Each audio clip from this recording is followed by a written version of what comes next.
What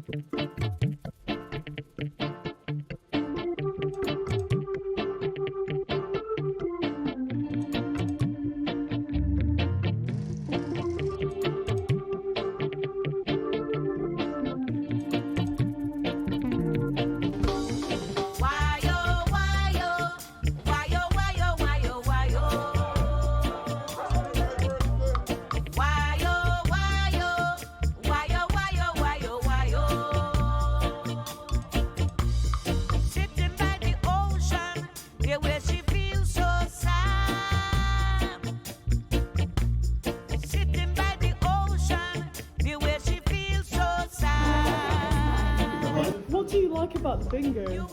I don't know. You tell me.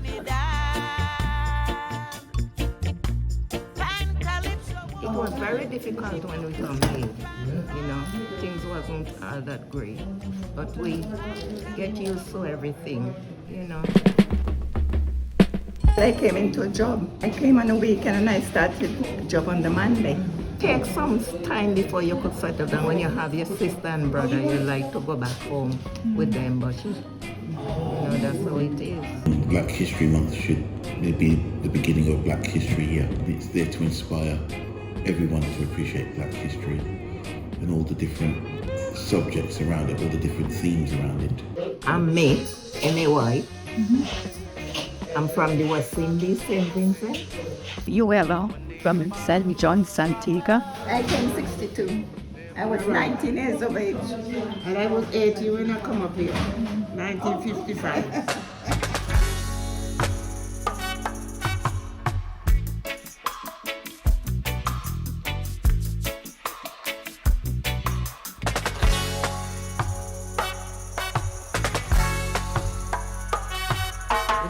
Mrs. Carty, the lovely black lady. It was a lovely place. What else you want now? I'm not doing it for free, I want money. My name is Abike Aladi. But people call me Julie because they mess up my name. Abike. I remember that very well. Very well. My last Christmas in Nigeria. I've worn it back in 1964. That was my Christmas Day attire. Now, the latest fashion for stars. My name is Agnes Duro, Somo Duro Jaye, Catherine Banco. Yeah. First impression when I got out from the plane was that the white man carrying my bag. I ran after him. It was cultural shock. I could not be there. Pushing my trolley. I said, oh, let me down. What was the biggest culture shock for you? Cold. It was cold and all the smoke from the chimney. It was so cold. All the snow and the sleet make your hand kind of spoil up. Did you shock? The bloody snow. It was very warm spring. I didn't know anything about the weather, so I didn't know any difference. It's later on when I said to Ruth that I knew I was sloppy.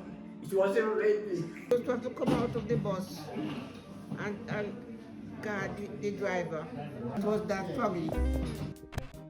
When I came here, everything was like heaven. Beautiful. Looking. Oh my God, this is nice. My God, this is nice. My God. Everything was very beautiful. The people, although we used to see white people in Nigeria. And when we see them like that, they look at them like the second people to God. We embrace them. We love them. But when I came here, it wasn't like that. It's changed. Because even in the 70s, there was no black, no dogs, no Irish. I don't know if you know about those stories. Rival groups of demonstrators clashed over the issue of race. One way the British government has tried to control it is through race relations legislation, which effectively outlaws discrimination on the grounds of race or colour. Employers can't specify colour when they advertise job vacancies. It's very strange from where I'm coming from, where the white man is everything. Now we are all like friends. We Because when I first came, it wasn't like that. It's good to know the history.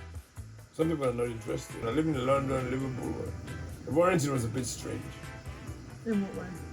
It was just a pure white town. What was that like? A lot of people went like you on the bus with somebody and they hold their bag like you're a thief, you know, that sort of thing. I say hello everywhere, and many people, some people they don't understand that you are just happy within yourself. And you are trying to make them be part of your happiness. But they are not buying into it. You greet them, they don't return your greeting, they don't, you know. But it doesn't affect me because I'm okay with that. Friendship is good. You are my friend, I'm your friend. We talk together, we mix together, we do everything together, we don't fight, we are happy. Thinking about how you relate to other people around you, what your personal beliefs are, or what beliefs you've grown up with, and try and challenge those beliefs. Both Assata Shakur and Fred Hampton are heroes to me because, you know, at such young ages they made certain sacrifices for a system they knew they already knew was wrong, and they kept struggling and they kept fighting so that we could carry the mantle, as it were. We were taught through the past, through chattel slavery, through colonisation, that we were supposed to work first and feel second, because feeling was punishment and it didn't produce. The system is all go, go, go, go, go, go, go. You know, there was peace those days.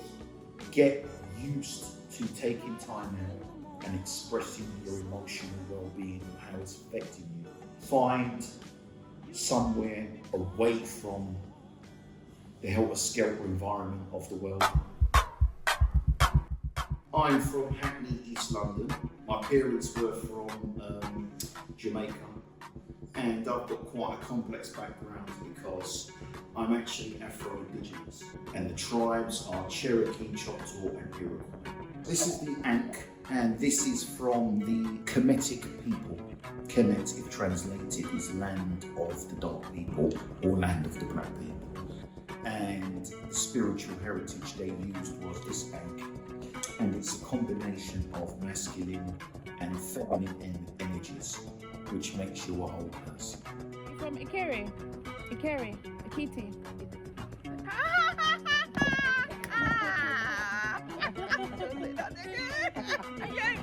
I come from Nigeria, and by the grace of God, I still like to go back. We put on our clothes, and we are very proud of that. We are very proud of our tradition too, and we embrace it. My tribe is Yoruba, very, very large. So you see Yoruba all across the West African countries. They call us Ijesha. You know, that's a tribe. There are many tribes in my region, but our own is Ijesha. I left England when I was 5, came back when I was 19. And I go almost every year. So I know Sierra Leone inside out. They got a close-knit community in places like West Africa. In England, they don't have a close-knit community. They take church as a sacred thing. Yes, some people don't even go to a church. What else is sacred in Sierra Leone that isn't sacred here?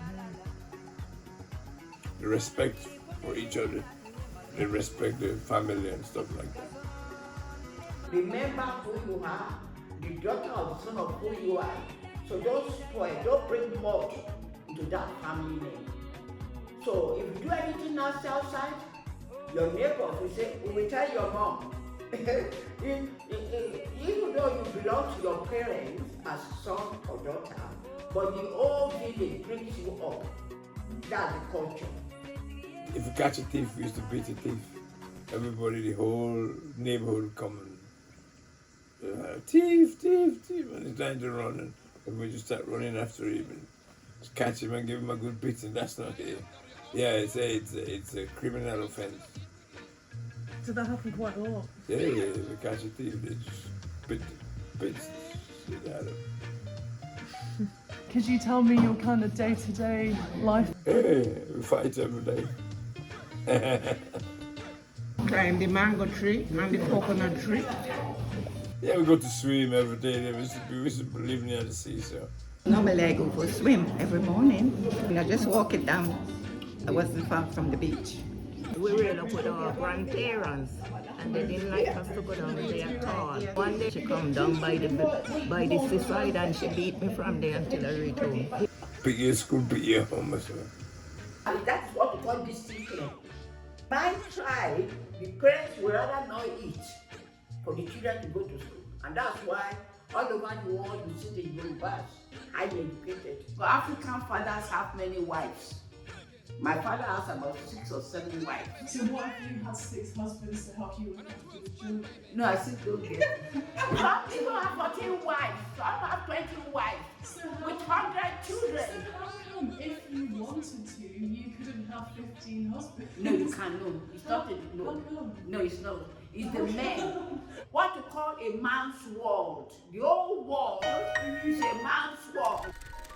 I grew up in London. My parents were from Antigua. I haven't been yet, so I'll probably be more of an outsider over there than here, ironically.